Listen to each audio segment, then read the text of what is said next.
Hello guys, this is Gaming Fix here, and here it is, the second game of the multiplayer live stream day 1, and this game is Blitz mode again on the map Whiteout. This Whiteout is a total snowy map, just so you know, and yeah, I hope you enjoy. Shane and see if he can try make any bamboozling runs happen. Now the last two classes we actually saw from both them players had Deadeye in it, and if you haven't seen the Deadeye perk, it's really interesting to have it. If you like streaking, you like going on big kill streaks, it's certainly the perk for you. What happens is, the more people you kill, the higher chance of your bullets doing increased damage. Yes, it's something that we haven't really ever seen in a Call of Duty game before. I mean, a lot of people will obviously try and relate that to stopping power. But yeah, it's exactly that. I mean, the more kills you go on, the more increased, or the likelihood of increased damage you're going to have. And right now, well, Shane is just taking his time. You can see that's a beautiful slide onto that flag. Nice plays coming from Shane's teammate, and this is now where he's left in an awkward situation. 10 seconds is obviously the timer. He needs to try and stay alive on the enemy flag. Nice plays from Shane, picks up the jump shot. Can he try and slide onto the point? Yes, he can. And just like that, Brycey, 2-0 in the lead. It's exactly what we're saying about with the timers here. You need to make sure that if your teammate's going in, you have a good hiding spot like Shane there. The enemy no kill, and he actually takes down Acid as well. Nice plays from him, and you can see he already has that StatCom. Can put that on the ground, although he maybe, this is something that I actually tried, incorporating when I was playing earlier on.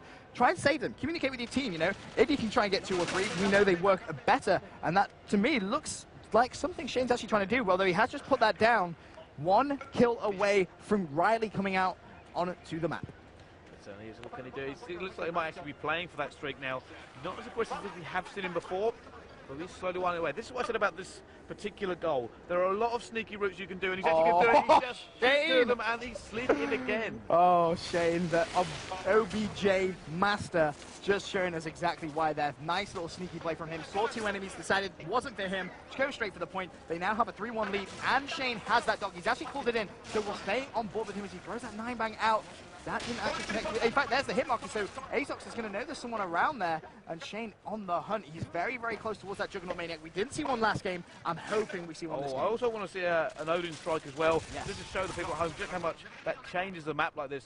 Now, let's see just how he's going to go through. At the moment, 3-1 to Shane's team. Yeah, Shane really starting to take his time. I'm trying to have a look around, see if we can try and find the field orders anywhere. But for now, that briefcase is down. No one yet to have it, but Shane playing so well. 4-1, 2 caps. It looks like he's actually going to go... Oh, that's ballsy from Shane. He connects with the cap. That's why it rewards you to be aggressive. You can just get in there before they can shoot you. Exactly. So frustrating. It's so difficult. And with the new metagame of having to have someone play defensively on this game mode, it's so tough because that shot is a very, very difficult shot to make because it's not like there's a delay. It's you get on there, you cap the point, you teleport it away. It most certainly is. That is rewarded for taking a risk. And now let's look like he's going to try in. Sneaky man. I mean, there is a SATCOM in front of it. It isn't his, so he must know that they know where he is. Oh, it doesn't matter if he takes him down and goes once again. That's 4. He hasn't even died. He's just capping them over and over again. But he tagged it. Can he get the turn on? That would have been a real play from Shane. Decided he had to back off there. And that's a smart decision. 1 kill away from the Juggernaut Maniac. Now, and the way the Juggernaut Maniac works is once you get it, it's basically a care package. You throw it on the floor, you pick it up, and then you're going to get the Juggernaut Maniac. There's a question here, Marcus. No! The kill comes in. It was actually Gataga's Riley. So, Shane, I'm sorry, bro. You just got Riley'd. Oh, that was so disappointing. I actually want to see, I mean, Shane's sneaky anyway. Give him unlimited sprint on a guy that's incredibly hard to take down. I think he should just keep capping for days. Well, we'll have a look at Rox. He currently has the field orders. All he needs to do is kill an enemy with an explosive as we go down to the last 1 minute, 8 seconds of the first round. He's currently just trying to get out of there. But look at his inventory right now. No explosives to his use. Look at the score as well. Very one-sided this half. Just not the same. No, it just is not the same. But as you said, the side they're on is probably more the advantageous side. So whether they're just trying to utilize that, the second side, we'll see if it is just these teams have stepped it up. Because I heard some cheers coming over from the players when they managed to pick up that round. Beside him, and he hasn't. Oh, he's doing it now. And he's got his Riley for that as well. And he's timing as well. Oh, that's perfect play. Now, could Rox get the Juggernaut Maniac? Is the question. He's certainly on the streak for it. Certainly is. Hasn't called in Riley either. I think he's going to wait until he goes back next time. He's going to go for it. Smart play. Really intelligent. They've equaled it up, actually. Almost coming back. Just off that one play. Yeah.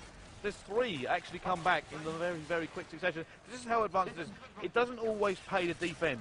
No, it doesn't. Sometimes you do really need to be aggressive. And Rox right now has his teammate in front of him.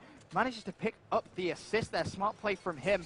And he's just going to have to play it very slow. 3 kills away from picking up the Juggernaut Maniac. And you can see they're just playing defensively right now. There's only 4 seconds left. They want to make sure they don't slip up. Just 1 point separates these two teams now as we go into that second side. And what's important to note as well is, although Rox didn't have an explosive to actually get that field report, him having that briefcase just prevented the other team from getting that Odin strike. That is exactly right.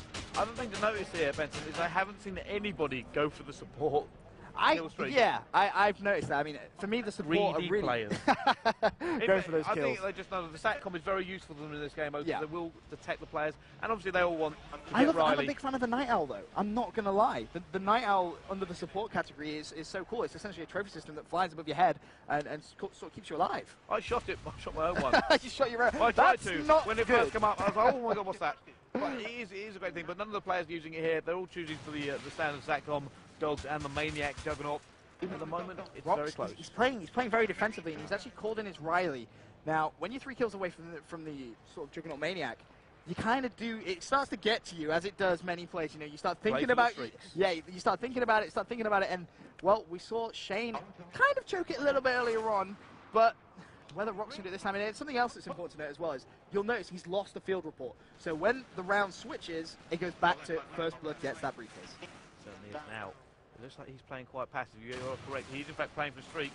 He's playing very, very slow indeed. And you know what? I think we'll just keep our eyes on him, and we'll get on board with someone who's playing a little bit more aggressive, and it's going to be Gatarga, the French monster. Needs to kill 3 enemies. That's his field report. Has the SATCOM, and he's getting very close to his guard dog as well. I believe he actually got 1 kill, which is going to cancel with his field report. So watch out for him to try and pick up another 2. But again, is it going to get to the case much like Rox, where he starts playing for those streaks? You've got to remember, these guys are losing by 1 point. Certainly are, and they don't really seem to be taking advantage of it that much. Now, this is probably one of the easier field reports.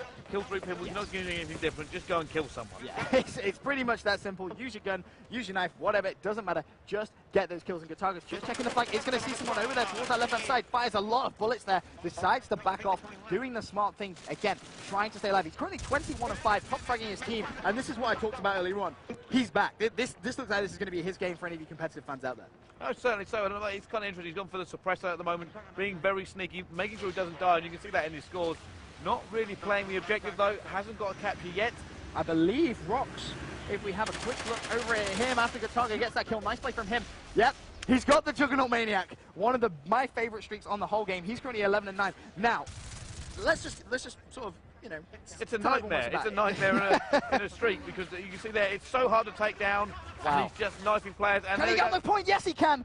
And he stays alive. The easiest way of taking down the Juggernaut Maniac, shoot them in the face. It really is that yes, simple. that's exactly it is. Yeah. And we did see earlier on, some of the players didn't know this when they first come against it, and the guy was just running around killing everything until they actually worked out the easiest way to take this guy down is shoot him in the head. And here's a cool little nip tip for any of you guys out there that are thinking, you know what, I'm going to run this streak. Oh, he just got destroyed there. That's unfortunate. But what I was going to say is, when you have that Juggernaut Maniac out, you actually have throwing knives.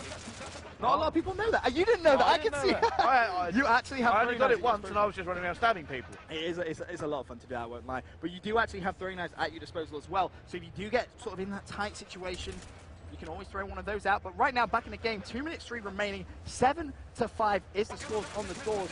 Now, Gatarga will have a quick look at him. Did he manage to pick up those streaks? No, it doesn't look like he actually managed to do so. As you can see, oh, actually, I tell a lie. That was it, but he's been taken down from behind. And that, I believe, was that the Odin strike? I think it was. And someone got it. Someone has just picked that up, I believe. I'm not entirely sure. I believe it was actually stolen from him.